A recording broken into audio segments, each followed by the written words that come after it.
अस्सलाम वालेकुम, मैं इमदाद शुमरो। आज फिर मैं दरिया सिंध पर हूँ। आज ज़रा लोकेशन चेंज है।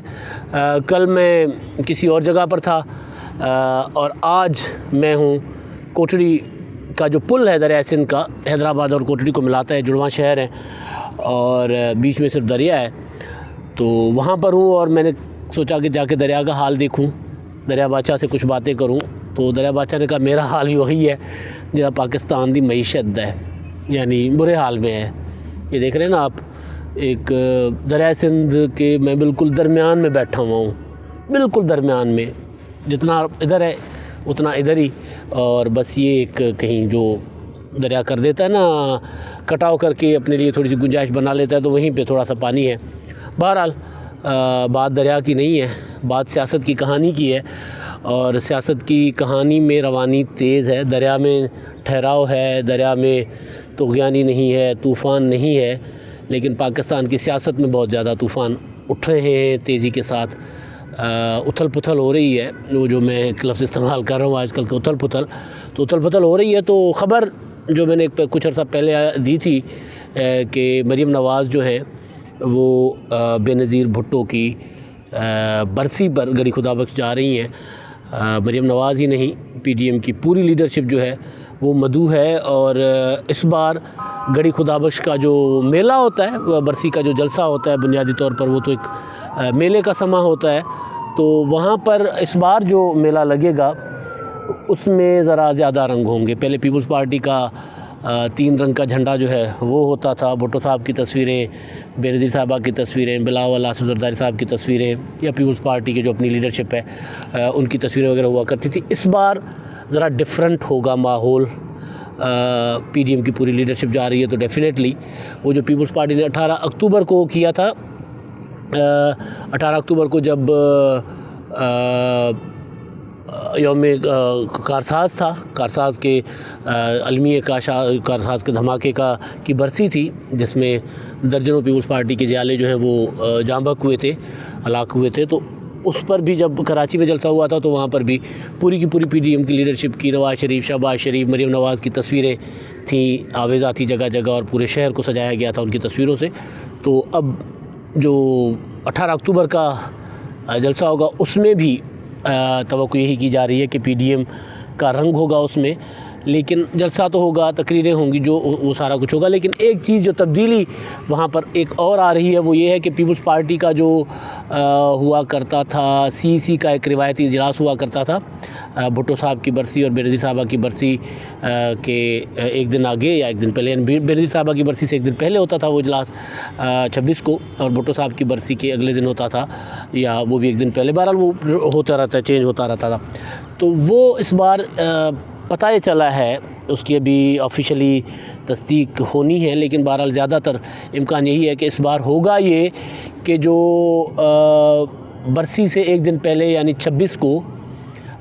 होगा PDM की लीडरशिप के एजाज़ में ज़ोराना नोडेरो हाउस में, जो जुल्फ़िकार अली भुट्टो का आबाई घर है, रिहाइश गाह है नोडेरो हाउस, जो बेनज़ीर साहबा के हिस्से में आया था। आसिफ ज़रदारी साहब की रिहाइश गाह भी लाड़काना में के बाद नहीं होती, अलमुर्ज़ा है लाड़काना में, जो भुट्टो साहब का एक और घर था लाड़काना शहर में, तो वो आया था मुर्ज़ा भुट्टो के उस हिस्से में। और जो नोडेरो हाउस था, जो ख़ानदानी इनका जो असल जो गांव था नोडेरो गड़ी खुदाबख्श के पास ही नोडेरो हाउस जो है, तो वो आया था बेनज़ीर साहबा के हिस्से में। तो बेनज़ीर साहबा के ज़ाहिर फिर ख़ानदान का घर वही है, तो वहाँ पर होगा इशाइया डिनर होगा PDM की लीडरशिप का, जिसमें मरीम नवाज़ भी शरीक होंगी, बाकी तमाम कायदीन जो हैं, जिसमें NP के लोग, JUI के मौलाना फजल रहमान साहब और दीगर कायदीन होंगे। और वहाँ पर होगी PDM की तहरीक के जो दूसरा मरहला है उसके लिए जो एक लाइन ऑफ एक्शन दिया गया है, उस पर मज़ीद उसको फ़ाइन ट्यून किया जाएगा, जिसमें लॉन्ग मार्च है 31 जनवरी के बाद। इस्तीफ़ों का मामला जो है वो अब कहीं लटक गया है PDM में ना कहीं, क्योंकि PDM के अंदर रीथिंकिंग हुई है। जो फ़ैसला हुआ था इस्तीफ़ों का, या जो इस्तीफ़ों के हक़ में थे और जो मुखालिफ थे उनके दरमियान जो आर्गूमेंट हुआ था, तो उसमें अब लग ये रहा है कि आर्गूमेंट ज़्यादा जो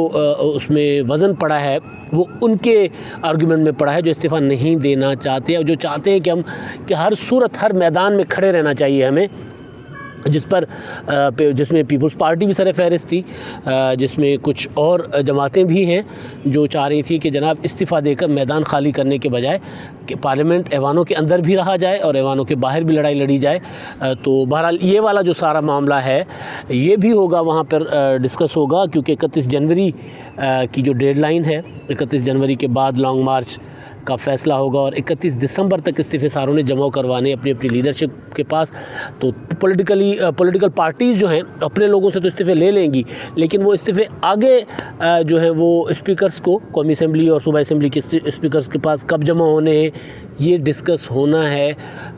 मुमकिन तौर पर गड़ी खुदाबख्श में। और उसके मुज़म्मरात, यानी अगर इस्तीफ़े दिए जाते हैं तो उसका फ़ायदा क्या होगा, इस्तीफ़े नहीं दिए जाते तो उसका नुकसान क्या होगा, या इस्तीफ़ा देने की सूरत में क्या ये मैदान खाली छोड़ना मुनासिब होगा, ये सारी चीज़ें जो है वो इसमें ज़ेर बहस आएंगी, क्योंकि मुशावरत अभी भी जारी है पीडीएम की लीडरशिप में और पीडीएम के प्लेटफॉर्म से एक तो इजलासों के अलावा भी। तो जो गड़ी खुदाबख्श में यानी नोडेरो हाउस में गड़ी खुदाबख्श जलसे में तो सारे खिताब करेंगे, और मरीम नवाज़ ने तो प्रेस कॉन्फ्रेंस में भी कहा था कि मैं बेनज़ीर भुट्टो शहीद की मज़ार पर हाज़िरी दूँगी।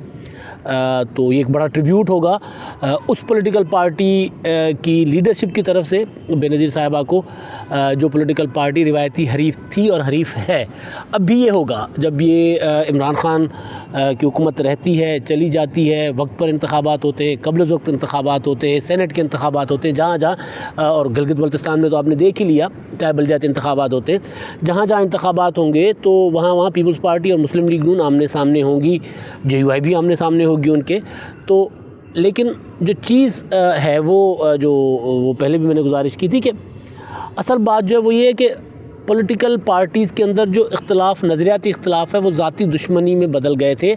तो वो रिवर्स हो रहे हैं। कम अज़ कम पीपल्स पार्टी, मुस्लिम लीग नून, JUI, ANP और बलोच नेशनल पार्टीज़ हैं जो उनके अंदर वो बदल गई हैं। अब एक पॉलिटिकल जमात है हमारे पास PTI, वो उसमें सारा वो ज़ाती दुश्मनी की हद तक सियासत को लेकर चलने का जो सिलसिला शुरू किया था नवाज़ शरीफ ने, तो उसकी लेगेसी को चलकर इमरान खान को मैं बेसिकली नवाज़ शरीफ साहब का पैरोकार समझता हूँ। नवाज़ शरीफ साहब ने जो छोड़ दिया था, जो ग्राउंड छोड़ दिया सियासत में नफ़रत का, और सियासत में जो इंतहा पसंदी होती है ना, सियासी इंतहा पसंदी, इंतकाम और इस तरह की सियासत जो नवाज़ शरीफ साहब ने छोड़ दी थी, उसको फॉलो किया इमरान खान ने। तो इमरान खान को तो मैं कहता होता हूँ नवाज़ शरीफ साहब के पैरोकार है। उसी तरह जिस तरह वो मियाँ साहब जो है वो पीपल्स पार्टी को का ताक़ुब करते थे, मुकदमात, मतलब यहाँ तक एक बार बेनज़ीर साहबा का इंटरव्यू मैंने सुना था, तो उन्होंने कहा था कि जी मेरे जो हैं ड्रेस डिज़ाइनर हैं बेनज़ीर साहबा के, या बेनज़ीर साहबा के जो हेयर ड्रेसर थे, उन तक के का एहतसाब शुरू किया गया था, उन तक से पूछगछ की गई थी मोहतरमा बेनज़ीर भुट्टो के ताक़ुब में नवाज़ शरीफ साहब की जानिब से। अब यही हो रहा है, मतलब जो दामाद हैं शहबाज शरीफ ख़ानदान के, शहबाज शरीफ के, इनकी बच्चियां हैं, इनकी औलाद हैं, सब के ऊपर मतलब सबका एक एक चीज़ खंगाली जा रही है। यही कुछ किया था नवाज़ शरीफ साहब ने, तो उसके बहरहाल फॉलोअर बन गए इमरान खान। लेकिन नवाज़ शरीफ ने बज़ाहिर अभी तक जो लगता है कि वो नवाज़ शरीफ ने वो पॉलिटिक्स छोड़ दी है, और किसी हद तक जो